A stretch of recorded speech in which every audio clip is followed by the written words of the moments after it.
So what have you got on today? Nothing? Sunday, Monday are my 2 days off. So Class. normally I would have the day with Sophia, because Kelly's preschool, no preschool this week because the 4th of July. So she's off with both of us today. So I'd normally have her out at the park, or we'd go and do something, trampoline park or something, yeah. How was last week with that weather with her? Struggle? Yeah, that's the first time she's experienced it like that here. Oh, yeah. She was born in Manchester? Yeah. God hell, yeah. She was born back home, so she just grew up in cold, wet, miserable. Like, we went to Colombia and Dominican last year to see Kelly's family and stuff, so she got a little bit of heat while we were there, but that last week was It was bad, wasn't it? I know. I was just hiding inside all 3 days. I just couldn't. It's not me. I can't do it. No, you like to think you get used to it, but you just don't, do you? Welcome to the Crossing the Pond podcast, hosted by me, Gary Adair, where each week our guests will recount their own experiences of resilience and transformation, whether it's moving to a new country, tackling health challenges, changing careers, or breaking through personal barriers. My guest this week is Joe Quigley, who first arrived in the US in 2008 to work in the youth sports industry. After a swift decision to return home to the UK in 2016, he was presented a new opportunity to own and operate his own coaching franchise in his hometown of Manchester. In 2024, he began exploring new opportunities, which has ultimately led him back across the Atlantic. He opens up about early life in the US in 2008, his reasons for returning home, and the lessons he's learned as he and his family embark on part 2 of his American journey. So what year was it when you came? 2008. Was it 2000? Oh yeah, God, you were later, yeah. Was it just for the coaching, and what was it like? What was it like back in Manchester? So I left high school, 2 years of college, as you do, and then I got a scholarship here in Michigan. Okay. I'd done all the research myself. I'd found it myself. There was 2 English lads and a Scottish lad up there. So when I came over to visit, they kind of just sort of showed me the ropes and stuff. And they were paying like $2,000 a year for the whole year. And it was sold to me that that's what I would be paying. Mm-hmm. And then I came out the following year and mine was like $24,000 a year. And it didn't work out. So I went back home and I was like, what am I going to do now? 20, you don't think about it at the time, but you've got so much time to figure stuff out. But I was like, I've just lost everything I'd worked so hard for. Yeah. So I was like, right, I want to stay in coaching. I want to stay in football. So I was just Googling soccer jobs, football jobs for back home. I wasn't looking to come here. And then I searched for a footy job, and UK Elite was like the first one. I guess it was a sponsored ad. Yeah. So I clicked on it just to be nosy, and it said, doing interviews in Manchester. This was like September, October. They were doing the interviews in November. So I was like, wouldn't mind doing that. 9 months in America. Like I'd been here before on holiday and did a footy tour with school and whatnot. So I knew I liked it. Mm. So I went to the interview at Manchester Uni with Bren and Boydie. Did my 10-minute session or whatever it was. Must have been all right because they chose me. So yeah, that's how my journey here started. There was no plan, really. It was just come out, see what happens. Yeah. 9 months, and then we'll see what happens at the end and go from there. What were like immediate things that you noticed? Because for me, again, I say this a lot, like there's certain things about certain words that even now I still get asked to say hamburger for some reason. But what's the initial differences that you noticed coming from Sale and all of a sudden rocking up here in 2008? I mean, we were lucky because, like I said to you before, I went into a house with 5 other people, and 2 of the lads, Chris Jones and Waggy, had been out before, so they kind of knew what the system was and how everything worked. My first session, I think, was in Glenrock, and it was supposed to be a game day, I think, and the other team never turned up. So the coach just said, can you do a little session with him just to kind of integrate with him and get to know him? And so I did. And I'm saying things like bibs, footballs, all the things that you would just naturally say, your boots. One of the kids, I'm still in touch with the family now, and they always tell me that I said, because I had tracky bottoms on, and I think I'd said trousers or something. And they were just laughing because, to them it's not trousers. So just adapting to their way of speaking so they understood what it was I was saying was a big thing for me. I think just adapting to the heat as well, because I'd coached back home in the rain and the cold, and I was quite comfortable doing that. And then all of a sudden it was springtime and it was 75, 80 degrees and you're on Faber Field and it's a patch of grass with a bit of mud and goals and stuff. Yeah. So that was a big adjustment for me, running sessions with no actual proper goals or running sessions where the kids didn't really know the game. I was very naive to the fact that, football here wasn't really what I was used to back home. I think it was around the time where Beckham was slowly making his transition across, but kids don't grow up with football, or they didn't. It's funny, isn't it, as well? Like, people always used to go, and even like 2003 when I came, it's like, it's getting there in America, it's getting there. But then you, like you say, you show up and there's kids with jeans on, with shinnies on the front of the jeans. Yeah. it wasn't there, was it? Not like it is now. No, where it's no. I think it had come a long way from where it had been when I'd previously been. Yeah, but I still think from 2008 to now, they're still going on that journey. That adaptation from coaching kids back home who know every player, they know all the lingo, they all wear the shirts. Yeah. And then you come here and, like you said, kids are in jeans and they've got their shinnies over their socks, or they're playing in Converse, or they're playing in the tie-dye t-shirt. Yeah. It's like, that was just so alien to me. But I quickly realised that it's not as serious here as it is back home. Like, it's the fun sport here. You know, you got your basketball, your football, your baseball, even your hockey. They're the serious sports. And that was more just like the recreational kind. Even though because the dads don't watch it on the telly, do they? The dads watch the football or the basketball, so then the kids hear it. But here you're trying to literally introduce them to it. So what about you day to day? About cultural differences of talking to kids and dealing with things in a coaching setting. But what about you personally? Like, how did you adjust? Yeah, 5 lads in a house, 2 lads who've been here before. There are days when you find yourself on your own, driving somewhere. Either you've dropped someone off to they go to their coaching, or you're on your way to your coaching on your own. Like, what sort of things did you need to get used to pretty sharpish? Like, or things that you loved even? I think one of the big things there was like relying on other people. You know, you're sharing cars, you've got 3 cars between 6 lads, or you've got somebody coming from another house to pick you up to take you to a session. I didn't like that because I'm very much in control of what I do, and I like to be in control. I hate being late. So if my session's at 4, I want to be there at like 3:20, 3:30. And if someone's picking me up and I'm sat at home and it's 3:15 and I know it takes 20 minutes to get there, I didn't like that at all. We made it work. So this is a story. I have to tell you this one because this is how I actually built one of my sort of long-standing relationships with a family here. So in Glenrock, I was coaching a set of triplets. They had a brother who was the same age as me, so I had that relationship with him, but then was coaching the 3 kids, 2 girls and a boy on different teams. Right. Got dropped off to a game one day. This family took me to the game with the understanding that they'd bring me back to Glenrock and then one of the lads would come and pick me up. So they dropped me off at Rita's in Glenrock. Yeah. So I'm sat there. I don't know what time. Let's say it's 4 o'clock. I'm supposed to get picked up and I'm sitting there and I'm sitting there. And it gets to like 4:20 and it's 4:30. And this is before your iPhones and all that sort of stuff, no social media. So this lad who's supposed to pick me up, I've had no phone call, no nothing. I don't think I had any credit on my flip phone. Right. So it's just, I'm literally just a sitting duck waiting. And he never turned up. And I think it got to about 6 o'clock and I was like, how do I get to Montclair from Glenrock? I'd probably been here like 3 weeks at this point, maybe a bit longer. So I ended up walking from Rita's with my coaching bag and my balls to this family's house. It was about 1.5 miles away.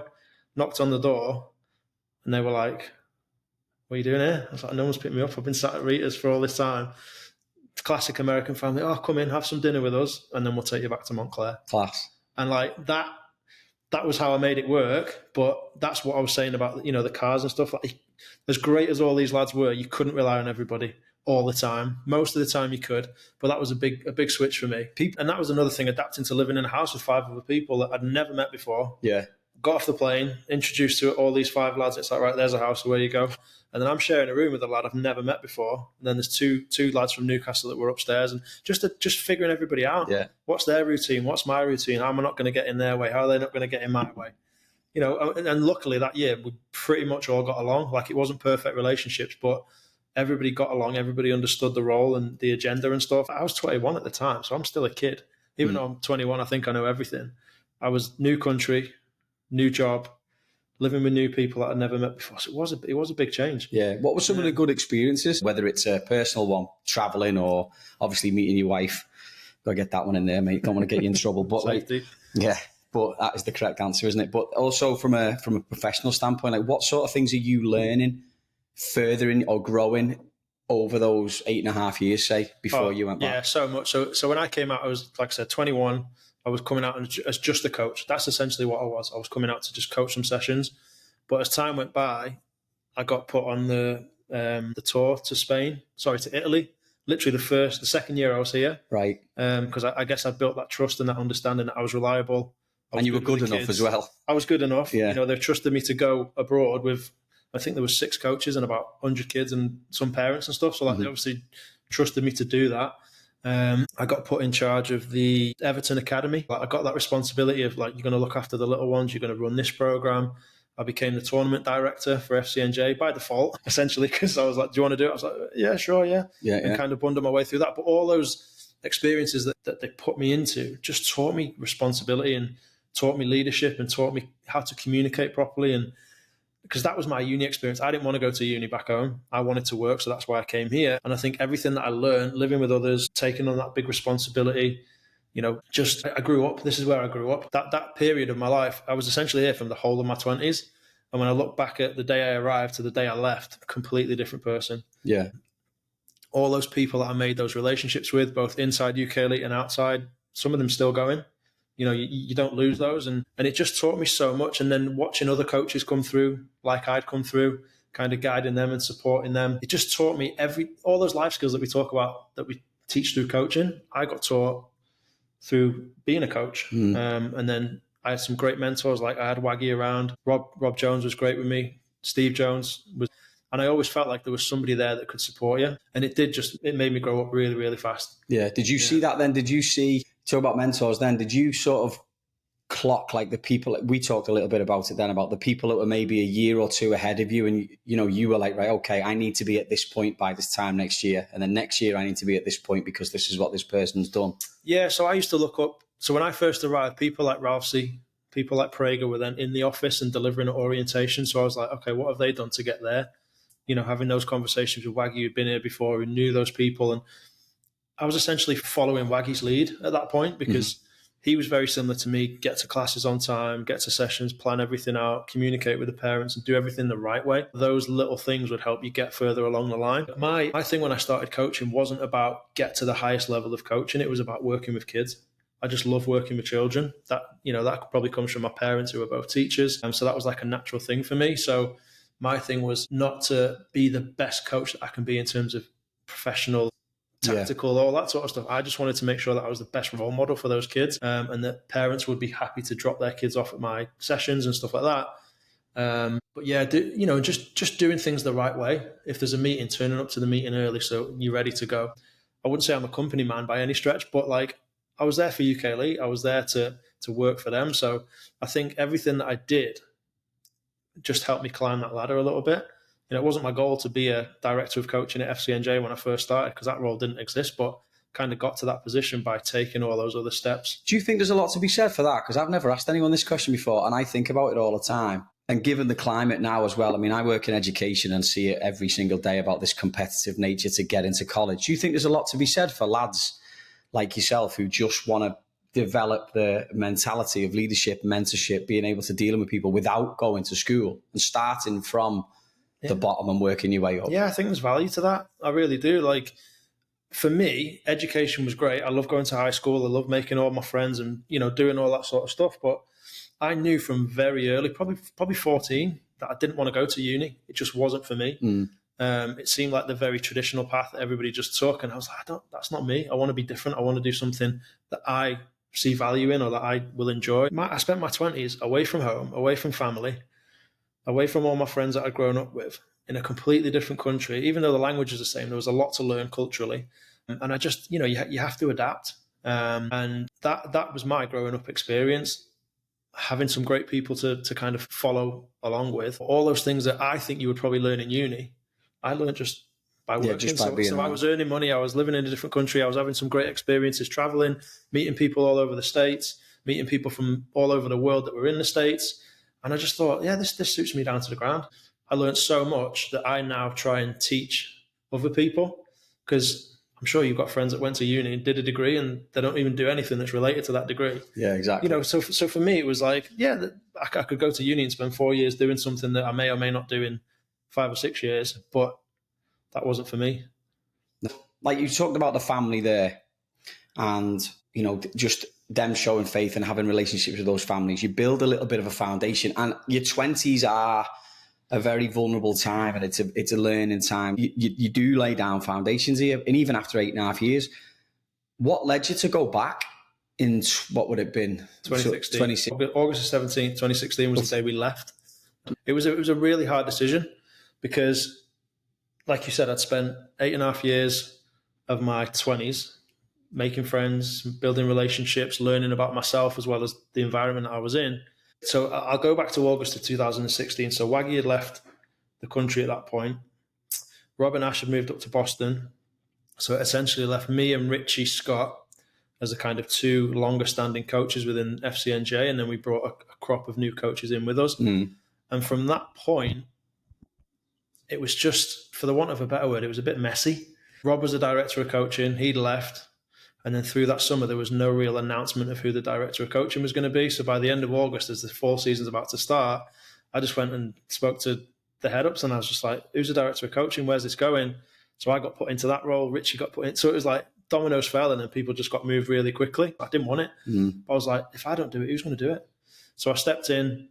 And to be honest, that year, from August 2015 to the end of July the following year, that was when I really learned who I was and who I wasn't. Because I didn't want to be in that position, but I took that position, and to be honest, it was really overwhelming for me. Right. That fall season was okay because we kind of managed to work our way through it. But then once the high school season had finished and the older teams started coming back, I'm looking after 20 teams, so there was a lot of politics going on. I hated all that. Works. There was a lot of admin stuff that had to be done that I didn't really fully understand how to do, and it got to a point where I was like, I'm really struggling here. And like now I know about mental health and burnout and all that sort of stuff, but it wasn't really on my radar then.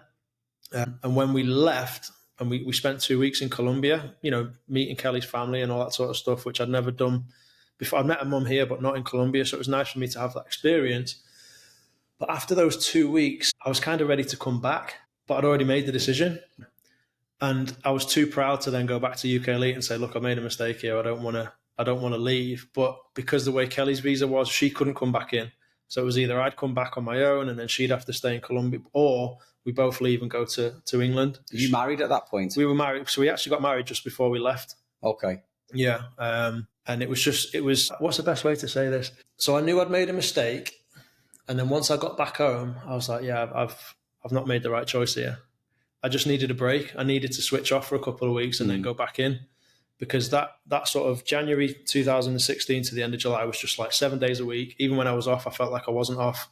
And it got to the point where I was overwhelmed. But I never communicated that to anybody. I never said to any of the other coaches or the parents or even to Kelly, like, I'm struggling here. Like, why do you think that is?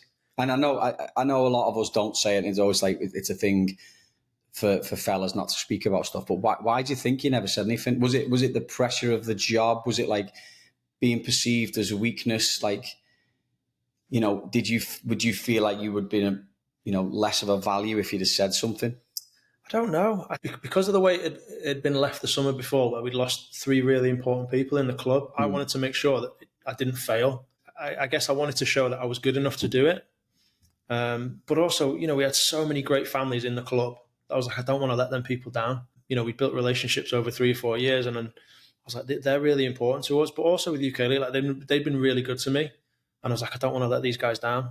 They brought me out here in the first place. They changed my life. They really did. Like I would go that far as to say, when I was 21, they gave me an opportunity to come out for 9 months, and it did literally change my life. And I didn't want to let them down either. But yeah, I was just, because I'm a bit of a people pleaser, I was more so at the time. Like I wanted to make sure that everybody was happy. But the one person I neglected was myself. I was making sure that all the parents were happy, all the kids were happy, everyone at UK Elite was happy that things were being done right. But at the neglect of me and also my relationship with Cal, like she was working Monday to Friday at the time. I was working pretty much every evening. I tried to have a Friday off, but when things came up, I was in and I was doing stuff. And then obviously, what Saturdays and Sundays are like, games, tournaments. I just never stopped. And it did get to the point where I was like, I'm done. And I took a week actually. I think it was that June, and I went home just to spend some time with my family and sort of use that week as like, could I come back here and adapt again? And kind of naively, I was like, yeah, nice easy week. It's easy when you go home for a week. Yeah, it was very it's like naive. Coming out the Big Brother house, and everyone's like, all right, I went home, spent a couple of days with my family, saw a couple of mates. I think I went to Liverpool to renew my passport. Right. So it was just a very easy breezy week, and I think it was Father's Day week as well. So got to spend Father's Day with my dad for the first time in God knows how many years. Yeah. I was like, yeah, I could do this. Came back, and within a week, I'd handed my notice to UK Elite. But it was a very short-sighted decision. However, there was a lot to be positive about as well. Kelly had never been to Europe before. Was it a joint decision to go, or was it like, listen, this is what we've got to do? It was very much a joint decision. Yeah. Because Kelly's visa was finishing at the end of August, so she had to leave. My visa was up at the end of the year, and there was sort of a green card process that was ongoing, but we didn't want to spend much time apart. And the way things had been going at work, I was just like, no, I need to step away. So when I made the decision, it was a very short-sighted decision, because I wasn't thinking 6 months ahead. Yeah. I was literally just thinking, right, now I feel terrible. Right now, I'm tired. Yeah. I'm exhausted. I need a break. Kelly's got to leave. So do I stay and keep pushing through the struggle, or do I leave with Kelly?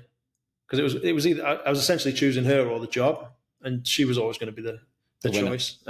She didn't tell me I had to leave. I didn't tell her I was coming with her. Like we talked it over many times and came to that decision that this is what's best for us as a couple right now. So when we left the States, we didn't fly to England. We went to Colombia. I've never been to such a beautiful place in my whole life. I'd never seen. Everyone said to me, like, you've not seen Narcos? I hadn't seen Narcos at this point. So I didn't know what I was stepping into. She told me a few things and I'd heard bits and pieces, but I was like, that's just another country. And I went there and it was unbelievable. Absolutely loved it. Beautiful place, beautiful people, beautiful food, cheap as chips. So it was just a great way for us. Makes it easier when your missus speaks the lingo as well. And I didn't go anywhere where somebody couldn't speak Spanish. I can't speak a lick of Spanish, but Kelly's mum and her sister and her were just kind of my translators as well. So like everywhere I went and somebody could help me out. So we spent a couple of weeks and then it got to a point where I said to Kelly, I'm going to have to go back to Manchester here because I couldn't say how many jobs I'd applied for between handing my notice in at UK Elite and the end of August, which was probably about an 8-week window. Because so for Kelly to come back to the UK with me, I had to be earning a certain salary. So I'm applying for like jobs left, right, and centre. Not particularly jobs that I wanted to do. What sector? Yeah, anything. So that amount on the salary, that was literally my search point.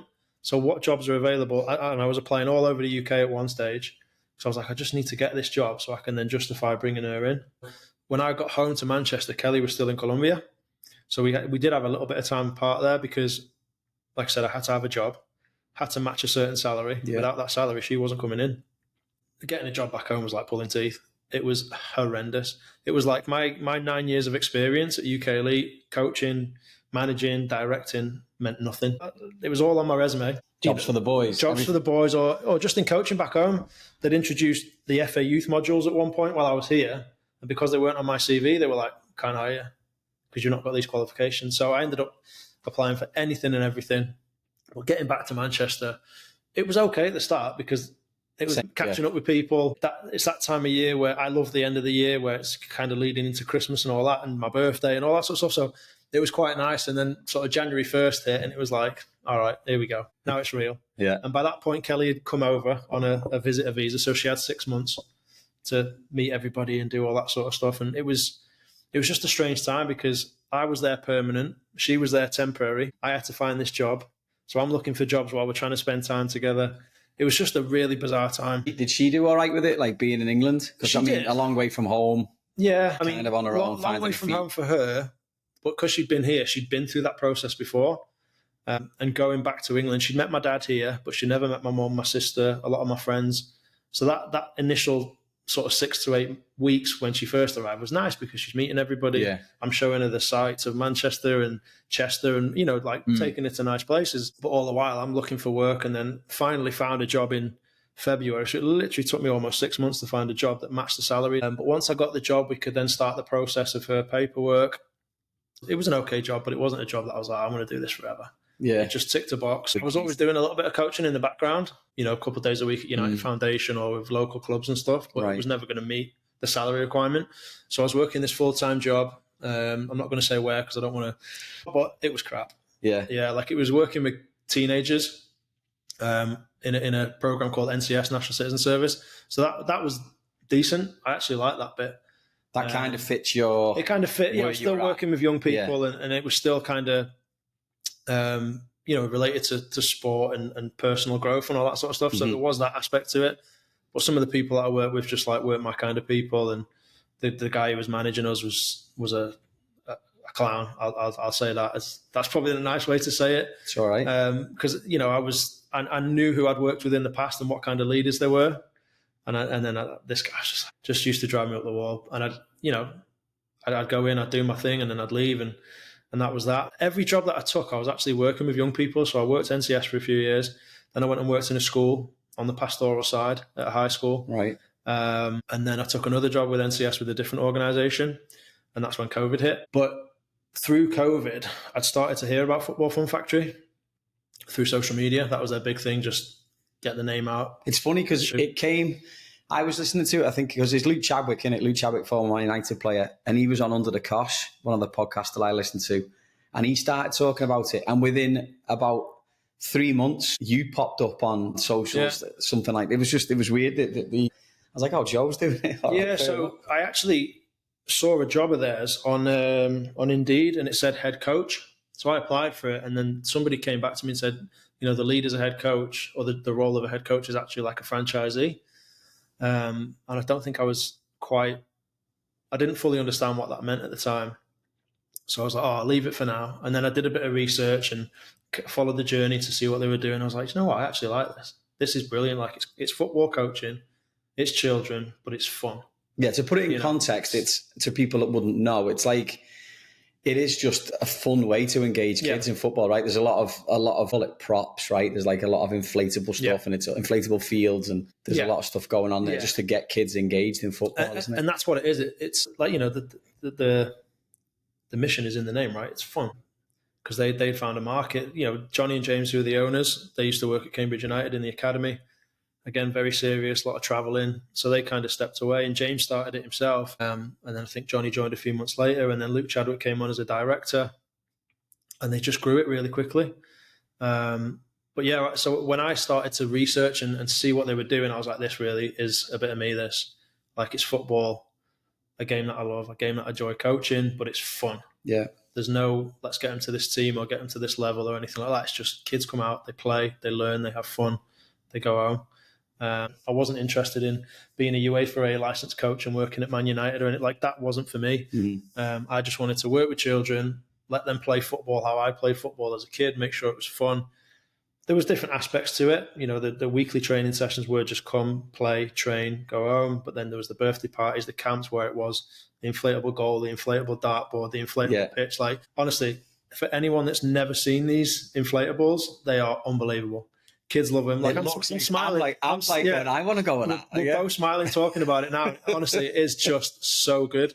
The way they grew Football Fun Factory was unbelievable. So I think my community, I was community 47. So that meant I was the 47th franchisee essentially. And I think now they're at like 120, 130. And it's only been going for not 6 years, I think. But there was COVID in that time frame as well. So they've grown it so quickly. But I think the reason it's grown so quickly is because of what it is and what they want it to be. It's accessible to everybody. They start now at 18 months for the little ones, and they go all the way up to 12. So you imagine how many kids in that age range want to play football but can't make a team, don't make the school team, or it's too expensive for the parent. Like, this was 30. I think we started at £28 a month in sale. So £7 a session, let's say. Which is nothing, isn't it, nowadays? Yeah. How did you find the parents in that background? Because there is no expectation, is there? They're not going in. Like, everything now is just geared towards, okay, everyone's trying to sell this dream of like, I can make your kid better, I can get your kid trials somewhere, I can do this. Like, those parents come in with zero expectation. It's just about having a good time, isn't it, with the football? And the message to a lot of parents was, look, this isn't serious. This is not teams. We don't play matches against any other clubs or anything like that. This is just, your kid comes, let's say, for an hour every Wednesday. We play, we start with matches, we do some developmental games, we finish with matches, and then they go home. And we were very clear. So when I went through the franchise training, like, the message was very clear, like, this is football, it's fun. Safety, fun, and development, that's what they always talk about as the three main things. Kids are safe, they're having fun, and they're improving as people and as kids. They don't use the term players. It's just kids, right? But they're improving at football as well. And I remember one of the first conversations that I had with one of the parents, just before I started the franchise, she called me up and she said, look, my kid's like 3, I think he was, or 4 at the time. And she said he's had a terrible experience. Like, his first experience of football was awful. So we want to bring him into something. What do you guys kind of do? And what's his experience going to be like? And I just said to her, I said, look, he will play inside an inflatable football pitch. He'll play with loads of different equipment, footballs, tunnels, rings, all that sort of stuff. Yeah. And I said, he'll just have fun. And I tried to sell the program, but also sell myself. I've been coaching for this long. I really love child development. I'll make sure that he has a brilliant time. And when I left last year, he was still in the program. So he'd been around for 3 years while I was there. And that's what Football Fun Factory does. Like, it welcomes kids that have had a bad experience. We had one girl, I think she joined so we ran a girls only session, and I think she was 8 or 9 when she joined. And again, she's still there now, even though I've left, like, she's still going to the sessions. but a dad left me a Google review or something, or Trustpilot, and he put on the Trustpilot review, like, this changed my daughter's life. She loves football. She never had the opportunity to play, or when she did, it was just horrendous. And now she's flourishing. She loves coming. Her little sister started to come. Like, and for me, that was the biggest reward. Yeah. Is that I'm not changing these kids' lives, but I'm changing their perception of football. They actually love playing again now. They know football can be fun. It doesn't have to be dead serious. You don't have to win at all costs. You don't have to have parents on the side screaming and shouting. And we, that happened once or twice. A couple of parents didn't really get it, and they'd come in and the kids would be playing their matches at the start of the session, and they'd be trying to not coach them, but just tell them, do this. And we were just like, very honest, like, look, we don't do that here. We just let the kids play. Just let them make decisions, let them fail, let them figure it out. And it was great. And honestly, like 99.9% of the parents that I experienced over that 3 years I was doing it got it straight away. And they were very receptive to what we were doing. And they understood why we were doing what we were doing. And a lot of the parents came to the sessions and they would be there. They wouldn't drop and roll. They would all stay. It was a chance for them to just it's a laugh though, isn't it, as well? Like, imagine that, fun. just watching kids bouncing off inflatables, like, and just playing great. footy. Yeah. Some kids had never scored a goal in their life, and all of a sudden we're putting them in a match 4v4, and they score 2 or 3 goals, and they're absolutely buzzing. And that's what it was about, creating a community. So in my hometown of Sale and Altrincham, which was a bit further down the road, like, we created this little community of people where the kids just wanted to play. Yeah. And I built those, building relationships with not only the children, but with the families too. Like, I've still got them on social media. I still get messages every once in a while, like, sessions are still going. The kids miss you, but, it's still going really, really well. And that, for me, that's brilliant. You're managing staff and working with kids in the US for 8 years. Then you go back and eventually you get yourself involved in that 3 years. Like, what sort of differences or similarities did you see as far as running things, or managing groups of people or managing kids, but in the UK versus over here? So it's interesting. So we mentioned before about kids not really understanding the game here when I first came out. And it was actually really refreshing to see that kids then who started coming to our sessions were kind of in that same boat. Not in the sense that they didn't understand the game, but they'd never played football before. They might be 5, they might be 9, but they'd never had an opportunity to go and play somewhere and just learn. So I had kids turning up to camps and stuff in jeans and in Converse and stuff, and I was like, oh, this kind of takes me back a little bit. But at the same time, I was like, but now it's not important to me that they turn up in footy kit. As long as they're there and they have fun and they go home and say, Mum, that was great, I want to go back next week or tomorrow. Done your job, box ticked. I think in terms of the managing of people, I was very selective about who I brought in. So, we'd throw a job out on Indeed and I'd get all these CVs. Oh, I've got this license and this and I'd speak to them on the phone and be like, what's your motivation? Oh, I want to go and coach at this club in the future. And I was like, sorry, this ain't for you. I appreciate you've got experience and stuff, but what I'm really looking for is people that want to work with children and can drop the guard and kind of be a bit daft, but also teach them, but not take it too seriously. And not necessarily teach them just football. Maybe just how to act or how to... The life skills, right? Teaching teamwork and patience and good communication and being a good sports person and stuff like that. So I actually hired a lot of young people. Like, I think the oldest coach I ever hired was 24, because I wanted, those coaches that didn't have that experience of coaching at a certain level and then having to kind of not dumb it down, but come down to a different level. Because this coaching that we were doing, is as vital as it is, it's very different to when you're in a team or in an academy. So you're still coaching, but I wanted those fresh young coaches that I could kind of mold. Because that's what I was when I started coaching. I was young and I had some really good mentors who kind of showed me the way, and I wanted to be that for those guys. The first guy I brought on board was a mate of mine, Rob, who'd coached for UK Elite, but he was back home, and I was like, look, I need someone I can rely on. I need someone who knows what they're doing to just get this going. And then I went back into my old high school and did a talk to the A-level PE group, and I took a girl on from there who was with me for about 2.5 years, who was brilliant, like really good with little kids, played, so I had a little bit of a background.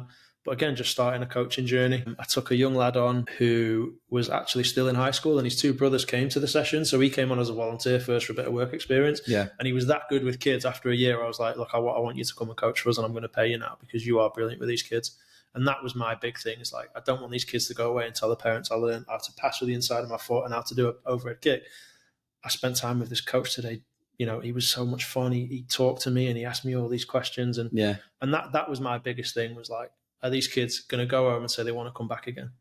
whether they've learned something or not. They always got taught something, and we'd always do a recap at the end, as you would at any session, but that wasn't the focus. The focus was making sure these kids had a great time. A lot of people fall short, don't they? You can have the best knowledge of football in the world, and you can have all the licenses and all the rest of it, but if you can't talk or identify or be able to teach it to a younger group, you're lost, aren't you? I've through my what I'm going to age myself here, 25 years of working around young people in coaching in schools on other programs, I've come across so many people that cannot connect with kids. They can't talk to kids. They don't want to talk to kids, or they just don't like being around kids. They like the coaching, or they like working as a teacher, or whatever it is. But you look at them and you're like, you don't know how to talk to a kid. You know, in the school that I worked in, for example, really tough school in Salford, kids come from really tough backgrounds, really, really tough backgrounds. And some of the kids would literally come out of a classroom and just literally fly off the walls. And you'd have certain people would go out and just start screaming at them. You're like, what are you doing? You're just making it worse. Go over, sit on the floor next to him, or talk to him, or just let him get it out of the system and then talk to him. And, you know, just those things that you talked about, coaching licenses. I've seen some great coaches, some really highly qualified coaches put on a really good session, but they don't know how to connect with the kids. And if you can't connect with kids in any job that you do that involves children, you're going to really struggle. I remember when I was working in that school, there was a little lad who came in year 7. And there was one day, I think they were doing like tests or whatever, and he couldn't handle the test. So part of my role was when the kids were naughty in class or they got sent out, I had to go and like pick them up and take them somewhere or whatever. Yeah. And this kid, I got a call, this kid sat on the floor outside the classroom screaming. So I literally just walked down the corridor, sat next to him. He was in floods of tears. I just went, whenever you want to talk, I'm sat right here, bud.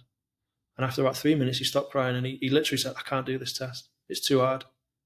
And that was literally, that was all it was. Literally just, he was struggling in a test. He didn't want to stay in the classroom, didn't want to cry in front of everybody. I'm getting emotional thinking about it now. Yeah. But just sitting next to him for a couple of minutes while he calmed down. And then I didn't ask him any questions. He just opened. I said, I'm really struggling with this test. I can't do it. So I think I took him in, sat him in a room on his own and said, just do what you can. We'll take the test back to the teacher after, and then we'll go from there. It's funny, right? I mean, again, with these lads, he's probably an intelligent kid, right? But just the pressure of everything and then the situation in the environment. I don't want to go on about this football fun factory and talk about, well, I do want to talk about inflatables all day. But like, did you ever have kids that were probably decent players who just came to those sessions because they recognised that it was a good laugh, and you're like, this kid's quality probably should be at United or City or wherever, one of the local clubs, but there was no pressure on them to come to those sessions and do it. Yeah, we had a lot of kids for example, I use Altrincham as an example. So we did a session at BTH, which was my old school, and there was a couple of lads there that would come in their Altrincham kit every week, would just play, go home with a smile on their face. And I remember one of the dads said to me once, he loves coming here because he gets to play, but nobody's shouting at him. Nobody's expecting him to win. Nobody gets mad at him if he doesn't win or if he makes a mistake. And I'm like, well, that's what it should be everywhere. There shouldn't be a pressure on kids to step on the field and feel like they have to perform to impress that person over there, or to make sure that the parents like them when they go home. Like, they should just be able to play, forget about it when it's finished, and then go again next week. And eventually they'll figure it out. Yeah. And then they'll be better because they won't play with the pressure attached to them that comes with it. It's like everybody wants these kids to be perfect players. And like even yesterday I was in Turkey Brook Park in Mount Olive. Yeah. There was a Mount Olive Cup going on, or whatever it was. And I'm, my little one's on the playground, and I could just hear coaches shouting and screaming. And I'm like, what are you doing? And that's just my personal philosophy. Like, I grew up around guys that worked at United, and they weren't allowed to talk during games. Yeah. They could only talk before halftime and after the match. When the match was going on, no talking to the kids. And I grew up, and that's what I was taught as a young coach. Like, when the kids are playing, just leave them be.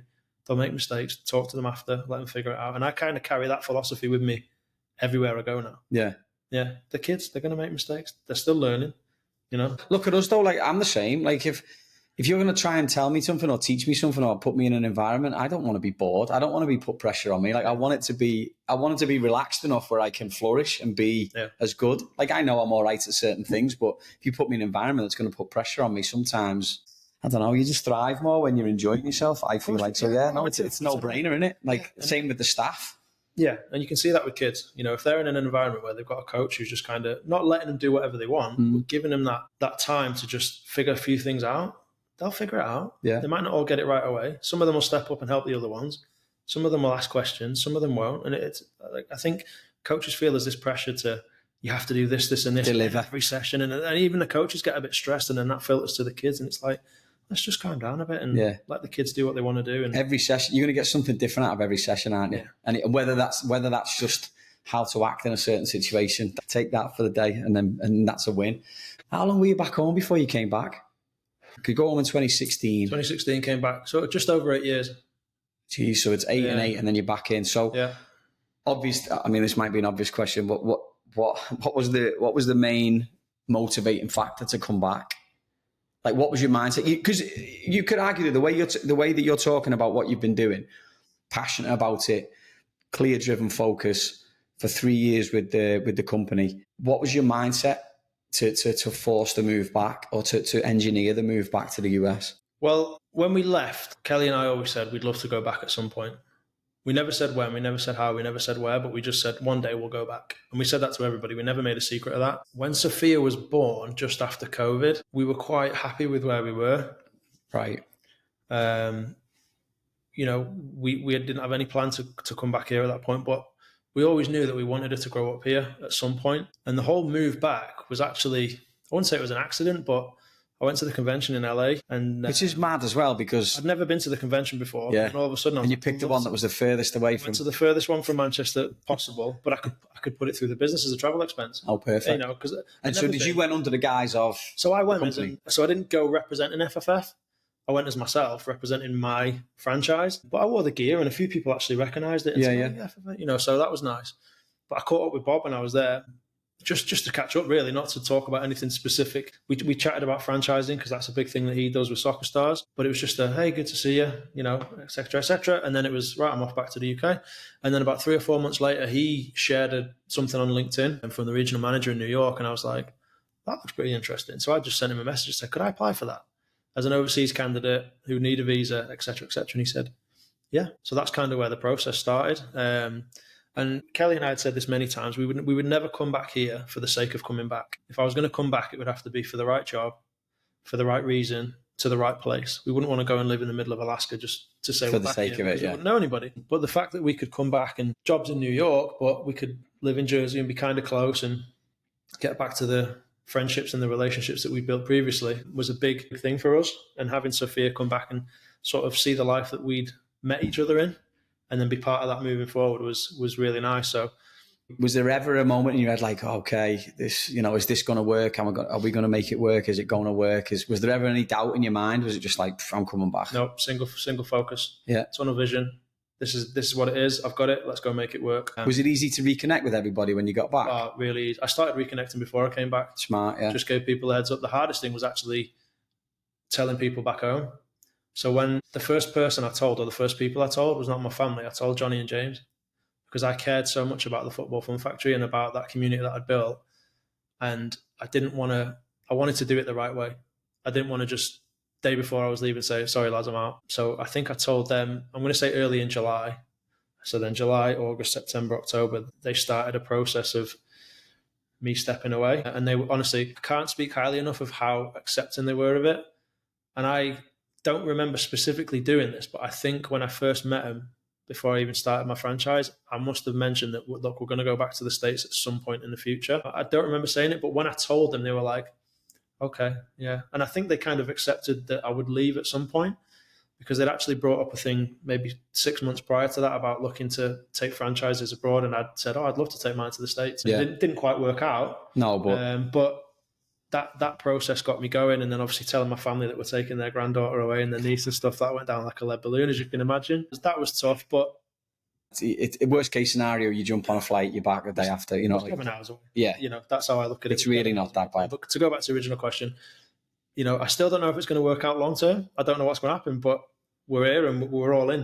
And that's what we're like. We're either in or we're out. And right now we're all in. So you've kind of fell back into a similar sort of role, right? You're working at Soccer Stars now, based in New York, but living in Jersey. How's your experience now in both countries help you? Because you're leading staff now, right? You have a group underneath, a group of staff underneath you that you're leading and mentoring and nurturing in the way that you want to do it, or the company wants to do it. How has the way that you've managed in both countries shaped the way that you are now? Yeah, because it's 16 years of experience. All of a sudden, it's 16 years, isn't it? That's how it works. it's just a case of bringing all that experience with me, not falling back on this coaching badge that I did or this course that I went on. It's just using those experiences and those moments where I learned something and then passing that on to these younger guys. Because I say younger guys, we've got coaches that I'm managing now that are actually older than me. Yeah. They've been with Soccer Stars for 20 years. But the guys that I'm really focusing on are that younger crew that are coming through. Because I see myself in them. I see me when I was 20, 21, taking my first steps into a session, taking my first classes, working with those kids where you're a bit like, whoa. But that's how you learn. That's how you start. So just taking my experience and sort of not telling them what to do, but just giving them my perspective. Because, I'm a coach. Part of coaching is not telling people what to do. It's showing them the path and then letting them go, right? If they're the right people, giving them the opportunity to go and coach, and then just having that open door policy where it's like, look, me and my team are here for you. If you're struggling with coaching, personal life, travel, equipment, whatever it is, come and ask us. Even if you're not, and you just want to chat about something or you just want to talk, we're right here for you. Putting trainings on, trying to teach them the Soccer Stars way, but also giving them bits of coaching as well. I'm sure you heard at UK League, we don't want robots. We just want personalities that follow a sort of structure. And that's what I'm trying to give back, because that's what I had growing up. That's how I learned from back home and here. And that's what I want to now give to those coaches. Yeah. Do you find you're well received? Or do you find that the people kind of buy into what you're talking about? I think... because it's early. Well, you've been here for a little bit now, but still. I've been here for about 7 months now. And I think the biggest thing I've noticed that people kind of push back to me on is the standards, right? So I'm trying to bring in a standard that was expected of me and that I expect of every coach that's working for us right now. So, and I'm not talking about running the best class. I'm talking about being on time, be 15 minutes early minimum. Yeah. Right. Making sure that everybody's on time. They're in the kit. They've got all their equipment that they're going to need. They're high energy.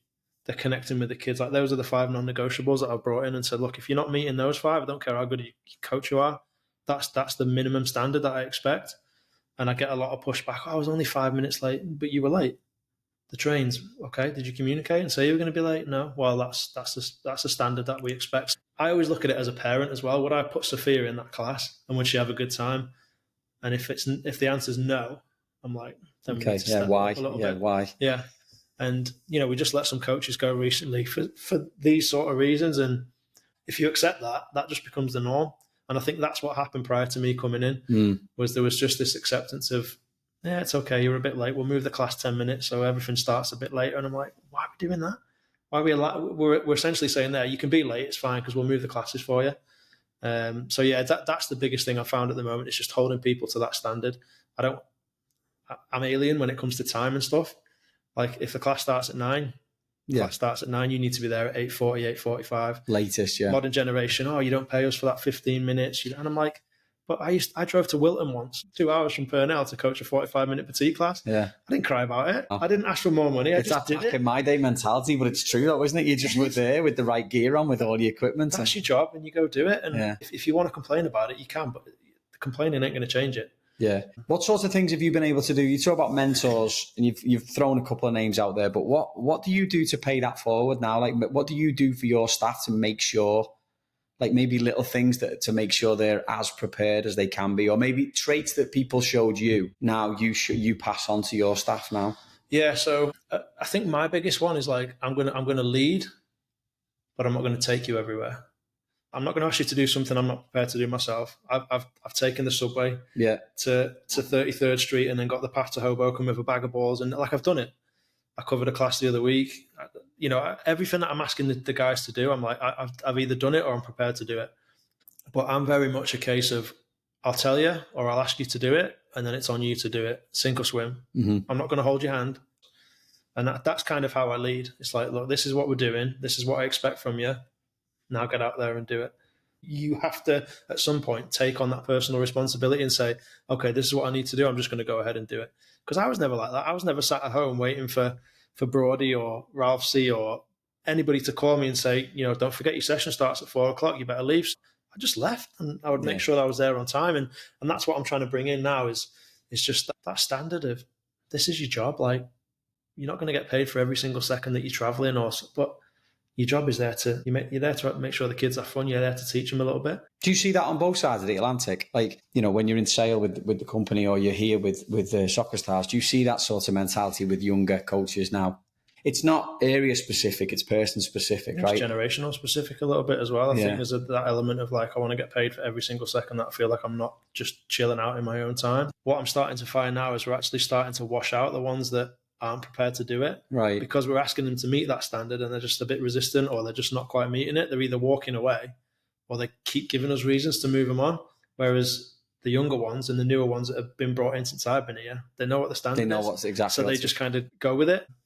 So I'm very much hands off as much as I can be. I'm around, but I don't want to be like looking over people all the time, because you shouldn't have to, should you? I've set the standard. You know what we expect of you. Here's your schedule.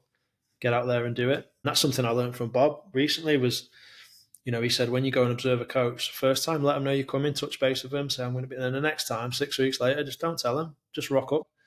I want that element of surprise. We tell them, don't be scared. We're not there to cut your legs off and tell you you're doing a terrible job. We're just there to see what you're doing and then help you.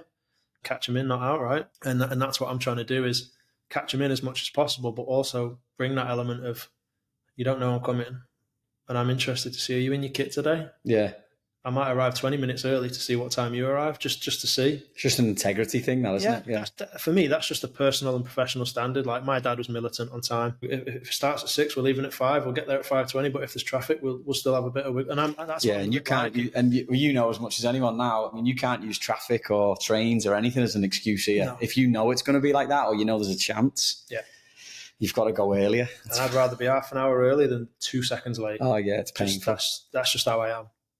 How do you balance being a husband, a father, and being a leader or a mentor to these people at work? Like, how do you balance all of that? Because youth sports there's no real time constraints on youth sports. It doesn't stop at the weekends. It doesn't stop in the evenings. Like, how do you personally balance that? I'm still figuring that out. To be like, I am, because I'm in the city 5 days a week and I'm traveling pretty much 2 hours door to door there, 2 hours door to door back. But I also know that I've got 2 days off every week.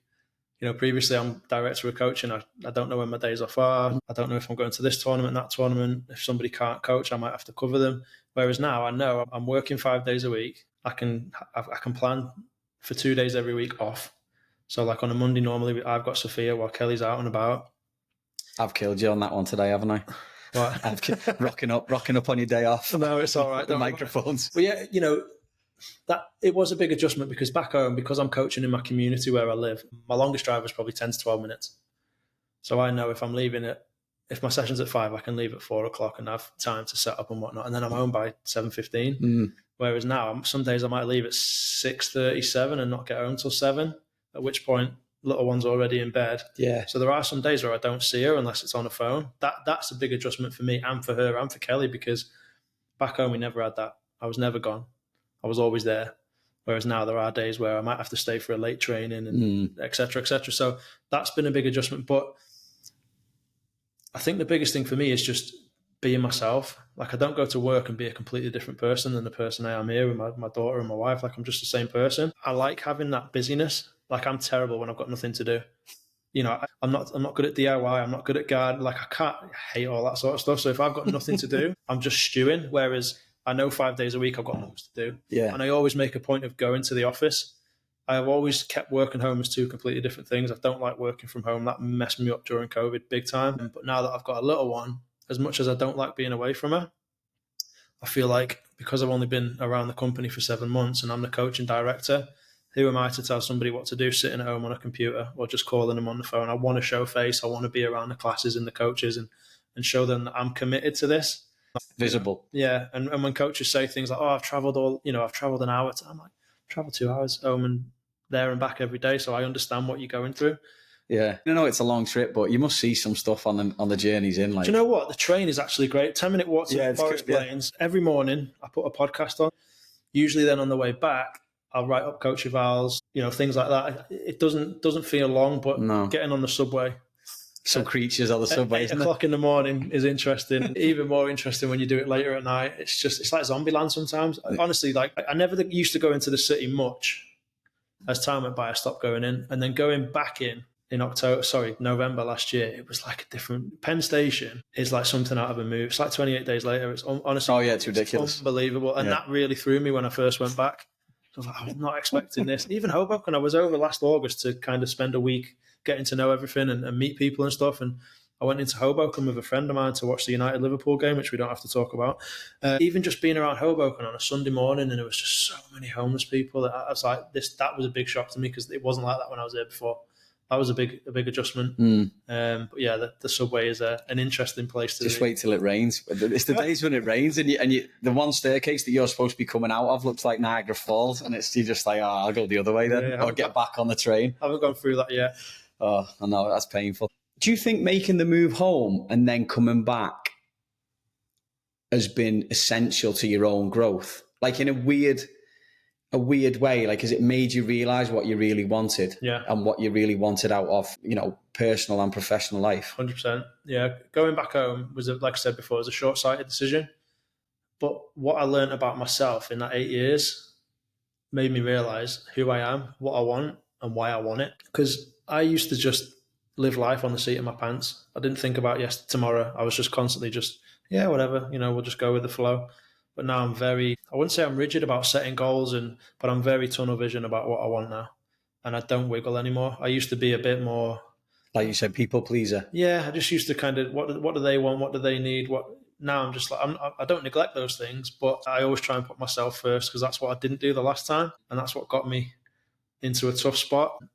Back home, I went through some different things. I did a life coaching, couple of courses and stuff just to learn more about coaching and people and development and all that sort of stuff. So if I hadn't have gone home, I might not have done those things.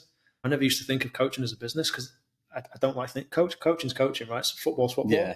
But when you own a business and you realise that there is a bottom line and that there's certain things you have to do and you have to pay this and factor that in and all that sort of stuff. So now here, I see both sides of it. I see the coaching side, but I see the business side. And I'm trying to get that across to my team a lot. It's like, that's not a great decision for you, but when you think about it as a business person, you'll understand it a lot more. What do you see your role as a coaching as a transferable skill? Like you're teaching these people to basically act appropriately, but soccer is the vehicle for that right now. But for people, the staff that you're working with, it could be for anything, couldn't it, moving forward? Yeah, I'm about coaching the coaches to then go and coach the kids. Everything that they're going through, I've been through at some point, whether it's a tough class or an assistant coach that you don't particularly get on with or somebody that you're working with, you haven't got a great relationship, you have to figure it out. I've been through all of that. So I'm now trying to teach those moments to the guys that I'm working with. And when I say guys, like, so in my position, I have 3 full-time staff directly under me, and then we have like 130 coaches that kind of work a variety of hours. So, but what I'm trying to do is teach, not the ones at the bottom, but like the guys that I don't see as frequently through the guys that I see as frequently. Does that make sense? Yeah. So I'm trying to pass my philosophy all the way down the chain, but directly through people, as opposed to just me going to every single person and giving it to them. And when we do trainings and more of the coaches come, or we do kickoffs and stuff like that, like I'm trying to get that across to them as well. I can't remember who said it, but it was like each one teach one, right? Like I'm trying to teach these guys, so then they'll go and teach somebody else. They'll teach the next one. They'll teach the kids, and then it just passes its way through. I'm not saying my way is the perfect way or the right way, but what I believe in the way I do it is the way I want the coaches to try and do it as much as they can. Yeah. So that's what I'm trying to pass through. So what advice would you give to little Joe? Well, not so little Joe, because you've probably always been about 6 foot odd. But like, talk about 2008. Like, what advice would you give to yourself then? If I met myself at 20 now, I'd say just do it all over again. Just do it all over again. Yeah. Because it's about the journey, right? It's not about the end goal, or it's about getting there. And as much as I regretted going home 9 years ago, it just allowed me to reassess everything, reconnect with some friends, travel a little bit with Kel, spend time around family, just to do all the things that I kind of missed for 8 years.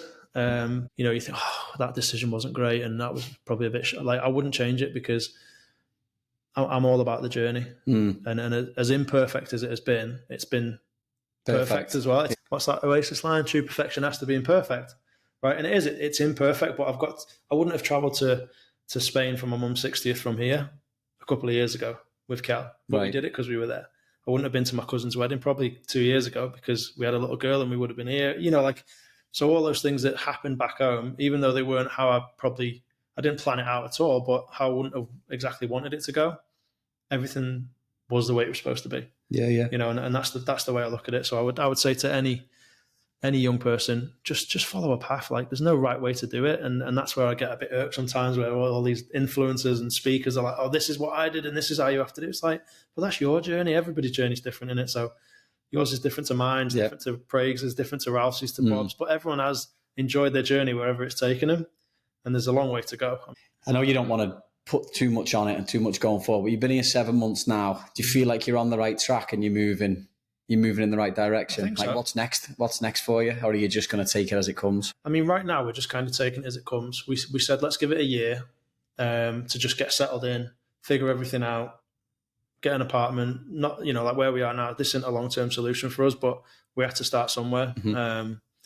You know, when you move, you kind of pull your whole life out of the ground, right? And I think I wouldn't say we underestimated it with a little one, because we didn't. We knew how hard it was going to be, but it's just a big adjustment, and a lot of our focus is on her. So everything we do, it's like, okay, how's this going to affect her? How's she going to think about this? Which, rightly or wrongly, that's just how we think, and you know, we want to give her the best life. So right now we're in a really good place. She's getting to experience things that she didn't get to do back home. Like yesterday, we took her to a splash pad because it was sunny, and it was like, you can't do that in England. It's just, the weather's not there, you know. So if it's a splash pad, it's just Baltic. It's just So it's so. But you know, she's adapting. We're quite happy where we are. We've reconnected with those people that we were friends with previously, which is great. You know, we've got a wedding coming up in August, which we probably wouldn't have come to if we were back home. So we're just kind of taking it day by day right now, but with that focus of this is where we're trying to get to, and staying along that path and just enjoying it while we can. Class. All right, last one, mate. What are you most proud of? My family. Yeah. Like when Sophia was born, I wouldn't say I became a completely different person, but I really just felt like, right, I've got to step my game up now. You know, the way Kelly and I met, she's from Colombia, I'm from England, and we met in New Jersey. Make of that what you will. Yeah. You know, like, how do two people just meet like that? And you know, what we've been through going back home and through COVID, and then Sophia being born and then moving back here. Like, there's been lots of struggles, but as I said before, it's the journey, and it's not perfect, but it's our little perfect. Yeah. And I just, you know, spending time with them, and I love everything I do away from my family, but everything always comes back to them too.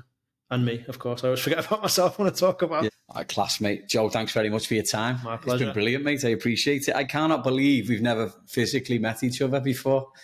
I thought I've met you before. Brain dead. Probably have. I don't know. I'm brain dead, though, so I probably didn't. All right, just before you go, then, a couple of quick fire questions. Crisps or chocolate? Chocolate. Any particular? Anything that's not got coconut in. Seriously, don't like a bounty? Can't touch coconut. No. Mate, if you get a tub of celebrations here at Christmas, give me a shout and I'll come round and sweep the bounties up. Anytime. Have you ever stolen anything? Not just because you're from Manchester. Yeah. What was it? I think literally when I was like 5 or 6 in Tesco, a little pack of Chewies in my pocket. I always say this. I stole a 2-litre bottle of Coke once from the shop. Don't ask me. I was only little anyway. I don't know how I got it out. My mum caught me and I got roasted, and I was like, I'm never doing that ever again. I think I just tried to drink it as fast as I can and burped. What's one Olympic sport that you seriously think you could do? That's swimming. I love swimming. Serious? That's really lame, innit? But well, no, not necessarily. You know what? I'd love to try curling as well. It just looks daft and funny, but I reckon I could have a good go at that. It'd be ace, wouldn't it? Like 4 of your mates just curling. Equality. Favourite dinosaur? Everyone's T-Rex. got one. T-Rex. Yeah, dead boring, but... First food you craved when you came back to the US in October? Chicken fingers. So 12. Yeah, I'm such a child. That was what made me happy when I was a kid coming here, so that's what will always make me happy. All right, first thing you went for when you went back in 2016 to England? Chippy. Solid. What's your chippy order? Depends what mood I'm in. Sometimes I'll just go fish chips and mushy peas. If I'm feeling a bit cheeky, I might go for doner meat chips and curry. They do puddings, don't they? Steak and kidney puddings in Manchester. I used to They're excellent. Them. No one can get their head around them round here. My first job was in a chippy, so I've kind of seen behind the scenes. So there's certain things I try and avoid. Oh shit! Really? Are they bad? No, they're not that bad. But it's just something I remember looking at them in a tray. I was just like, oh, they look grim. So what's one thing, without giving the game away too much and don't fracture anyone's dreams? What's the one thing to swerve in a chippy? Sausage. Yeah, it's as good as it tastes. Avoid. That might be the best quickfire answer on this show. All right, the last one. How's your Spanish now? No bueno.